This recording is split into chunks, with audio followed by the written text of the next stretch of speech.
I never believed in haunted houses, at least not until S.K. Mansion. The first time I stood in front of it, something inside me whispered that I shouldn't be there.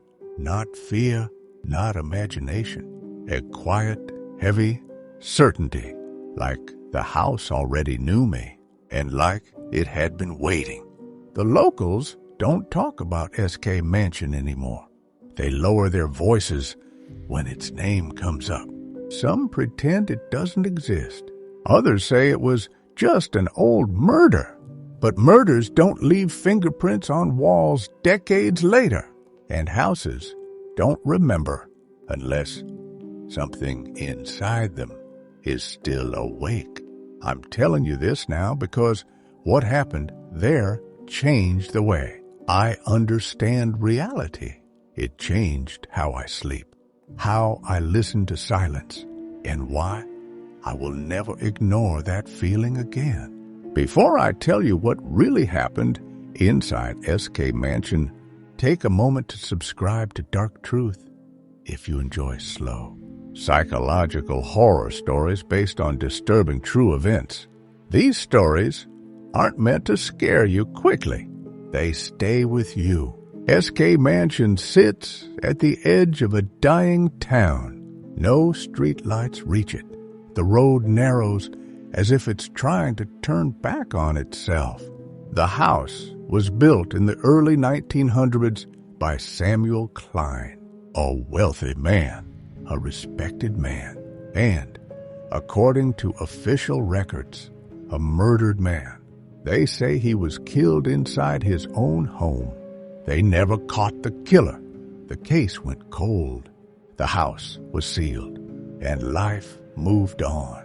But neighbors reported lights turning on by themselves, voices late at night, and the smell of old iron drifting through the air. Blood, even when there was none. I was part of a small documentary team investigating unsolved crimes. When the S.K. Mansion case resurfaced online, something about it felt unfinished, not unsolved. Unfinished. We brought in 2 psychics. One claimed to sense residual energy. The other specialized in trauma echoes, emotional impressions left behind by violent events. I didn't believe in either of them. That changed in the first 10 minutes. The moment we stepped inside, the air dropped several degrees. Not cold, heavy, like breathing through wet cloth. The psychics stopped talking almost immediately. One of them whispered, "He's still here." The other just shook her head and said, "This wasn't supposed to stay hidden."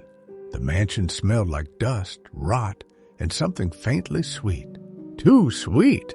The kind of smell you don't notice until it's too late. We started in the living room. Furniture was gone, but the shape of it remained in the carpet. Dark stains marked the floor near the fireplace. One of the psychics knelt down. She touched the carpet and flinched. "He was begging," she said quietly. "Not for his life, for them to stop." Them. Plural. The official report said Samuel Klein was killed by a single intruder, but the house disagreed. As we moved deeper inside, sounds followed us. Soft footsteps above, a door closing far away. The cameraman swore he saw someone pass by the hallway mirror. No one else was there. The second psychic stopped near the staircase. Her breathing changed. "He tried to run," she said. They dragged him back. We found scratches on the banister, deep ones, like fingernails. The bedroom was worse. The moment we entered, my chest tightened. The room felt crowded, even though it was empty. The psychic pointed to the corner. That's where it happened. She described the murder without ever seeing the crime photos. The angle, the weapon, the way his body fell. Details that were never released. And then she said something that made my stomach drop. He knew them. The silence after that felt loud. We reviewed Old Town records later that night. Samuel Klein had business partners. 2 of them disappeared shortly after his death. Officially, they moved away. The psychics insisted on returning the next night.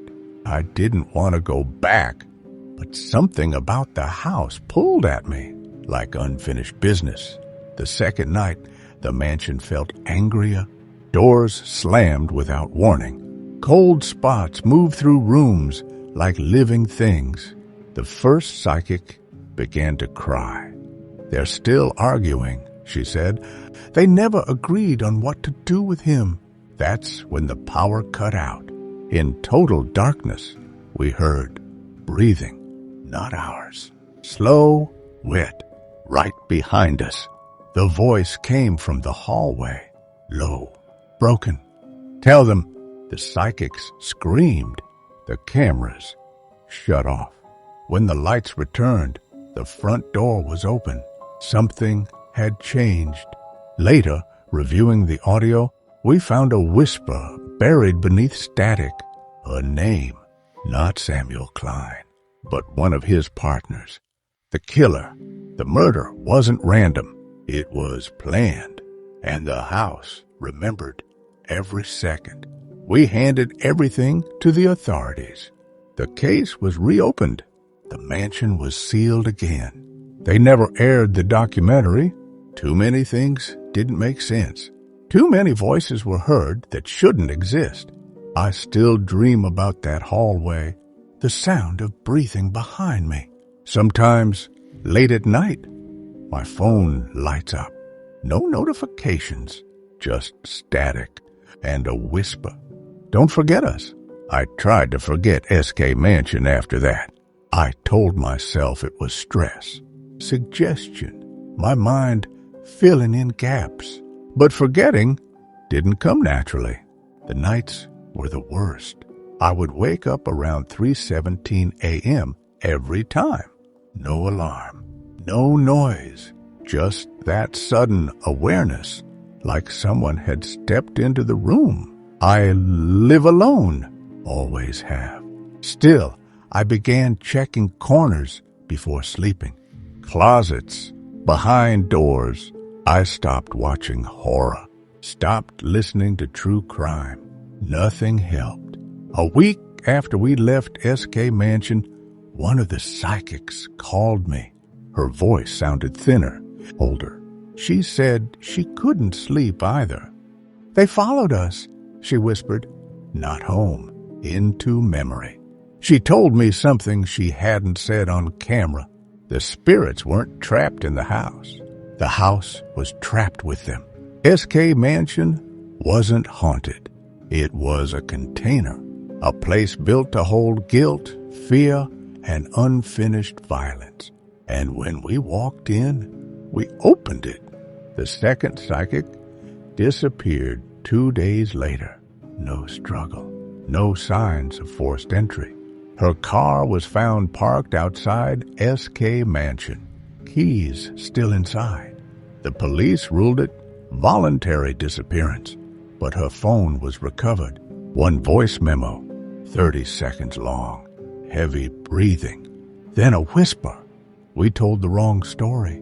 After that, the authorities stopped answering my calls. Emails bounced back. The reopened case quietly closed again. No explanation. The mansion was scheduled for demolition. I drove past it once before they tore it down. The windows were dark, but I swear I saw movement behind the glass, like someone pacing, waiting. The night before demolition, I couldn't sleep. That familiar pressure returned. I checked my phone. A new message.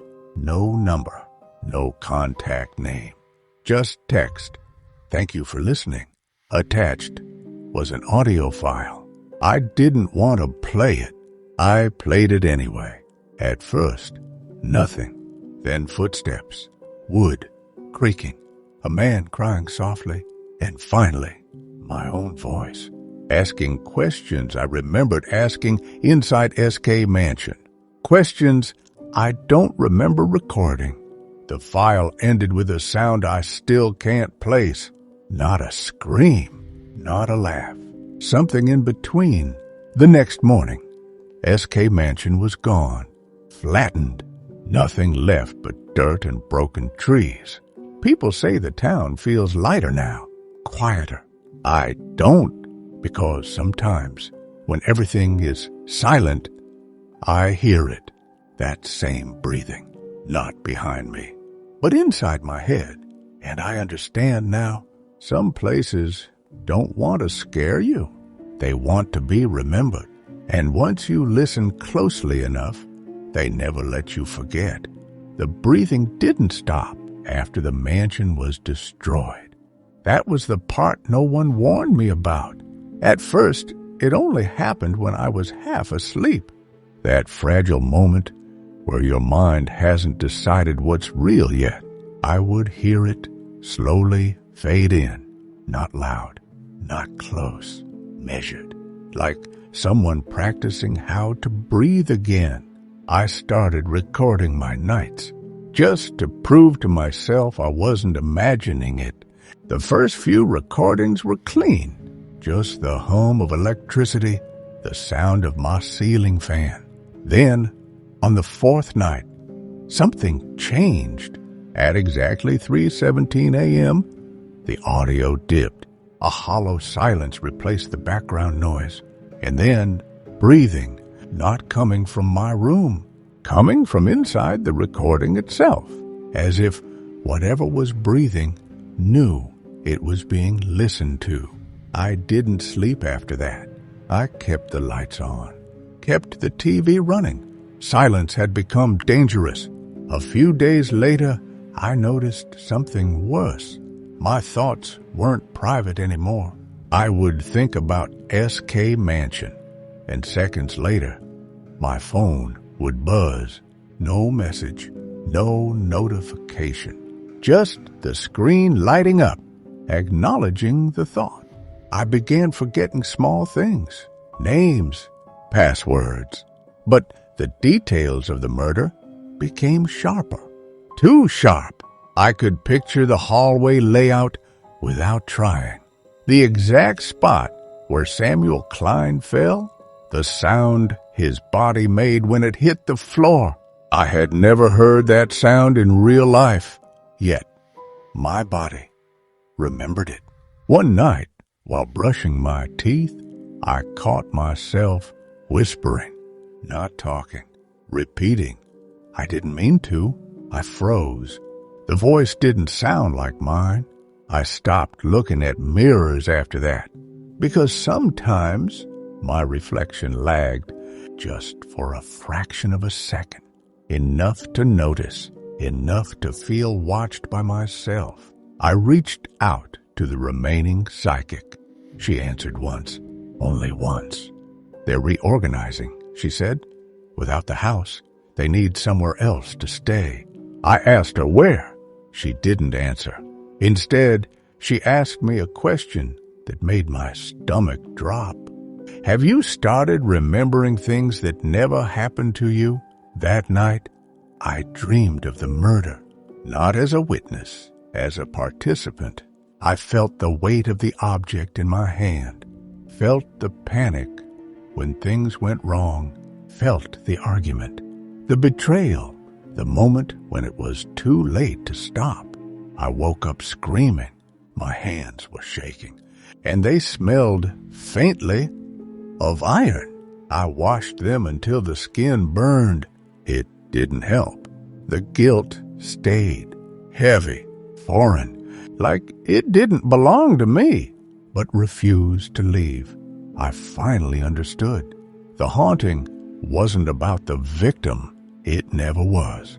It was about the truth trying to survive, about guilt that had nowhere to go. SK Mansion wasn't destroyed. It was transferred into memory, into sound, into anyone who listened long enough, into me. The breathing is constant now. I don't record anymore because the recordings have started whispering back, finishing my sentences, correcting details I get wrong. Sometimes, when I'm very quiet, I hear more than one voice arguing, disagreeing, still deciding what story should be told. And every night at 3:17 a.m., I feel it. That same certainty I felt standing in front of the mansion, that something is awake, that it knows my name, and that when I finally stop telling this story, it will need a new place to live. If you're hearing this now, if any part of this feels familiar, then it's already too late. Because once you listen closely enough, the house is no longer the problem. The first time it spoke clearly, I was fully awake. No sleep, no half dream. I was sitting on my bed, lights on, back against the wall, phone in my hand, like it could protect me. The breathing stopped. Silence flooded the room so suddenly my ears rang. Then a voice said my name, not whispered, not shouted, said, calm, certain, like someone checking if I was still there. I didn't answer. My throat locked. My body refused to move. The voice continued, softer now. You remember more than you admit. Images pushed into my mind, not dreams, memories. Hands arguing over money. A glass of whiskey shaking. A decision more too fast to undo. I saw Samuel Klein's face clearly for the first time, not as a ghost, as a man who realized 1 second too late that trust had been a mistake. I felt his fear, but worse, I felt the killer's relief when it was over. That's when I understood what had attached itself to me. It wasn't a spirit. It was perspective, guilt that wanted to be shared. The next morning, my apartment felt wrong. Walls too close, air too thick.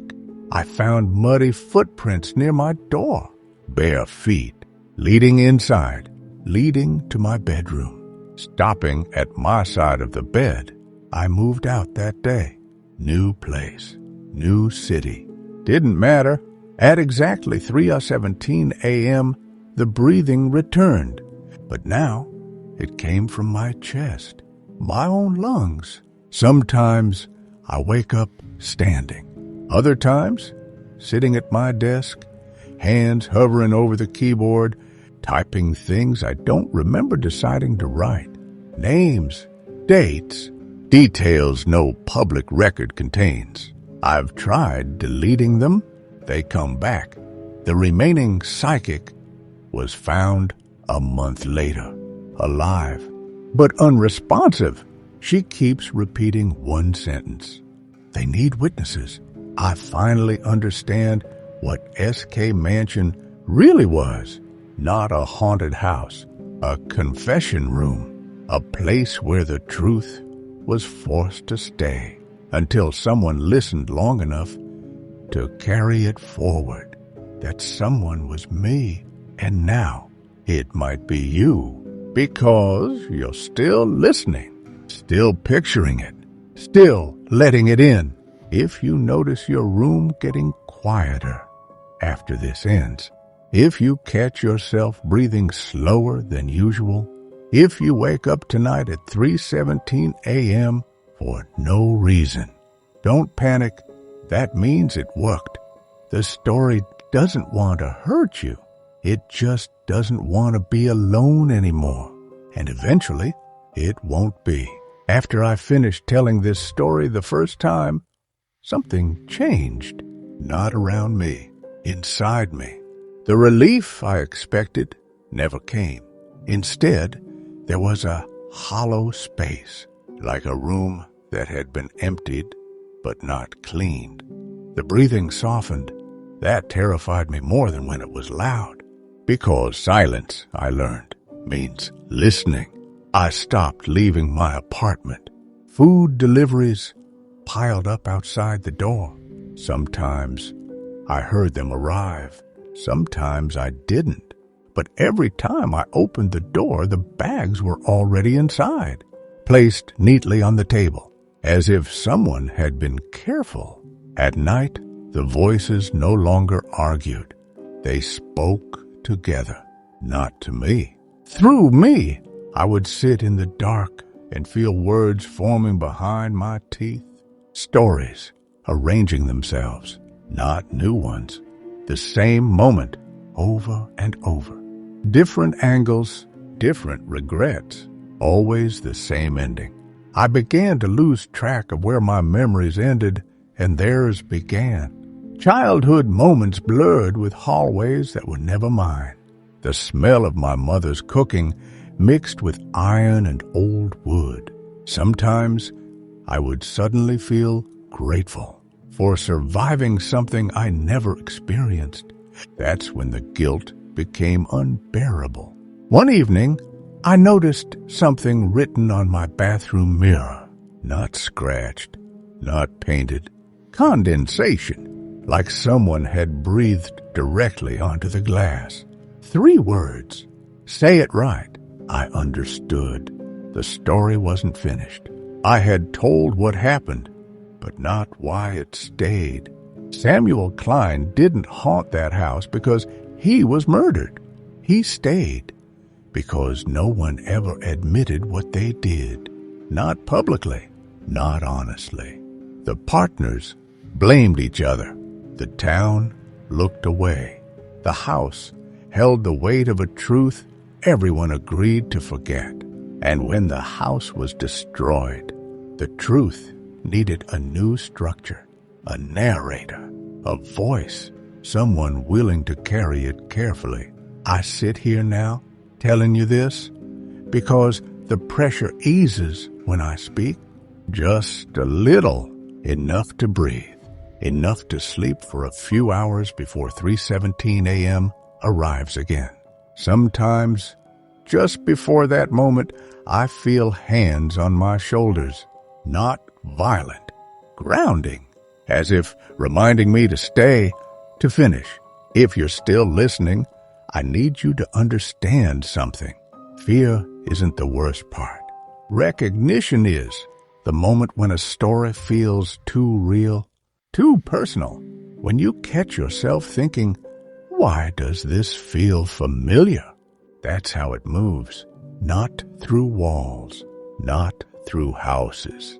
Through attention, through memory, through people who listen all the way to the end. When this ends, the sound will fade. You'll look around. Everything will seem normal. But later tonight, when the world is quiet and your breathing slows, pay attention. If you notice a pause between your breaths that feels slightly too long, don't fight it. That's just the story settling, finding a comfortable place. It won't hurt you.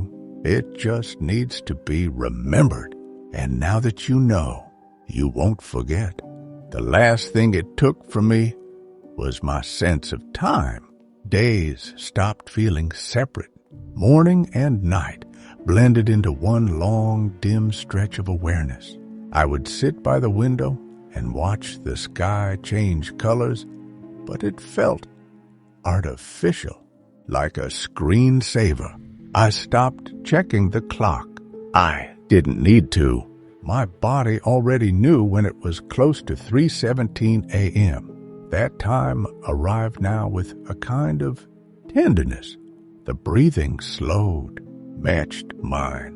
I no longer jumped when I heard footsteps. They felt expected, familiar, like the sound of someone walking around a house they'd lived in for years.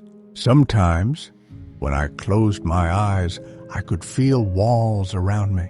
Not my apartment, narrower, older, wooden floors, a staircase that creaked on the 3rd step. SK Mansion was no longer a place I remembered. It was a place I carried One night, as I lay perfectly still, the voice spoke again, not from the room, from inside my thoughts. You did well. No anger, no demand, just acknowledgement. That scared me more than anything before it, because it sounded finished. The next morning, I woke up late. Sunlight filled the room. For the first time in months, there was no pressure in my chest, no breathing layered over my own. Silence felt normal again. I laughed out loud. It sounded strange, like I hadn't used that muscle in a long time. I made coffee, answered messages I'd ignored. I almost believed it was over. Then I noticed something on my phone, a new recording, created at 3:17 a.m. I didn't remember pressing record. The file was long, hours long. I didn't listen to all of it. I didn't need to. The waveform told me enough. Long stretches of silence, interrupted by breathing, and underneath it, a voice telling the story again. Calm, clear, in first person, but not in my voice. That's when I understood the final truth. The story no longer needed me to remember it. It had learned how to speak on its own. I deleted the file. It came back. I deleted it again. It came back with a different name. I stopped trying. Now, when people tell me they felt uneasy after listening to this, when they say they woke up at a strange hour, when they mention a quiet pressure they can't explain, I don't correct them. I don't warn them, because I know what comes next. The story doesn't end. It relocates. It softens itself, makes room, and one night, when you're lying still, listening to your own breathing in the dark, you'll notice it, that tiny pause, that sense that something is listening back. Don't panic. That just means the house has found you, and it finally has somewhere to stay. The pause between breaths started getting longer, long enough that my body would panic and force air back into my lungs. That wasn't me. Something else was deciding when I was allowed to breathe. I began finding marks on my body, not scratches, not bruises, finger-shaped pressure marks around my ribs, like hands had been holding me still while I slept. I set up a camera, not to record the room, to record myself. The footage from the first night showed me sleeping normally until 3:17 a.m. Then my eyes opened, wide, unblinking. I sat up slowly and turned my head toward the corner of the room, the darkest corner. I smiled. I have never smiled like that in my life. My mouth moved. No sound came from the video, but my lips were forming words. The next morning, my throat hurt, raw, like I had been talking for hours. I checked the camera audio settings. They were off. I turned them on the next night. That was a mistake. At 3:17 a.m., the sound cut in, not gradually, instantly, as if something had been waiting for permission. I heard breathing. Too close, layered, at least 3 different rhythms. Then my voice began speaking, but it wasn't telling the story, I remember. It was correcting it, changing details, removing sympathy, making the murder colder, more deliberate, more justified. Halfway through the recording, another voice interrupted. Older, rough, angry. They argued inside my body about who remembered it right. I woke up during that argument. I was sitting on the floor. My fingernails were bleeding, scraped down to the skin. The wall in front of me was marked with lines, tally marks, dozens of them, grouped in 3s. I don't remember making them, but my fingers ached like they knew exactly how. I stopped sleeping after that. I stayed awake as long as I could. Lights on, noise playing. It didn't matter. The moment my focus slipped, even slightly, I felt it. That inward pull, like falling asleep, wasn't rest. It was permission. I finally understood what the psychics meant. They need witnesses, not listeners. Witnesses. Someone who could feel it accurately. Someone whose body could remember the fear correctly. That's why the details keep sharpening. Why the guilt feels heavier every time I retell it. Why you're still here. Because something happens when you hear it long enough. Your mind starts filling in gaps it shouldn't know how to fill. You imagine the hallway too clearly. You picture the moment before the scream, and your body reacts as if it's remembering. That's how it spreads, not like a virus, like a memory that insists on being shared. I don't wake up at 3:17 a.m. anymore. I'm already awake, lying perfectly still, afraid that if I move, I'll feel hands again. Sometimes, when the room is completely silent, I hear breathing that isn't synced with mine. That's when I know someone else is listening. Someone new. If you feel a sudden tightness in your chest right now, if your breathing feels slightly off, if the silence around you feels heavier than it did a few minutes ago, don't look for the source. It's not in the room. It's in the space you made by listening. The house doesn't exist anymore, but the moment still does. And now that you carried it this far, it knows you can hold it too, just until the next person listens, just long enough, just like I did. The worst part is that it's patient. It doesn't rush me anymore. It lets me function. I go outside now. I talk to people. I even laugh at the right moments. But there's always a second layer underneath everything, like someone standing just behind my thoughts. Reading along, I started noticing gaps, moments where time folds in on itself.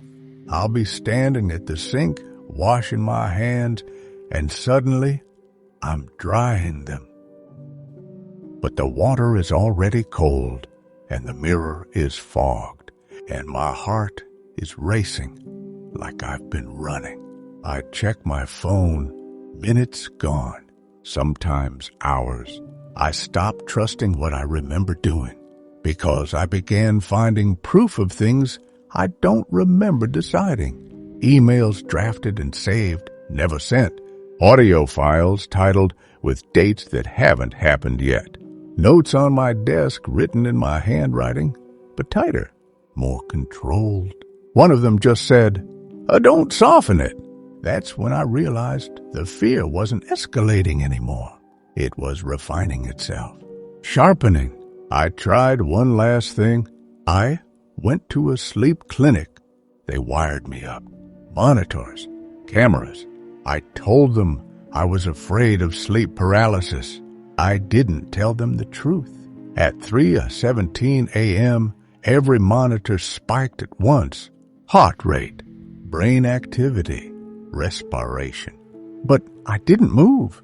The doctor said it was the strangest thing he'd ever seen. My body was reacting as if I were in extreme distress, but my face, calm, peaceful, like I was listening to something familiar.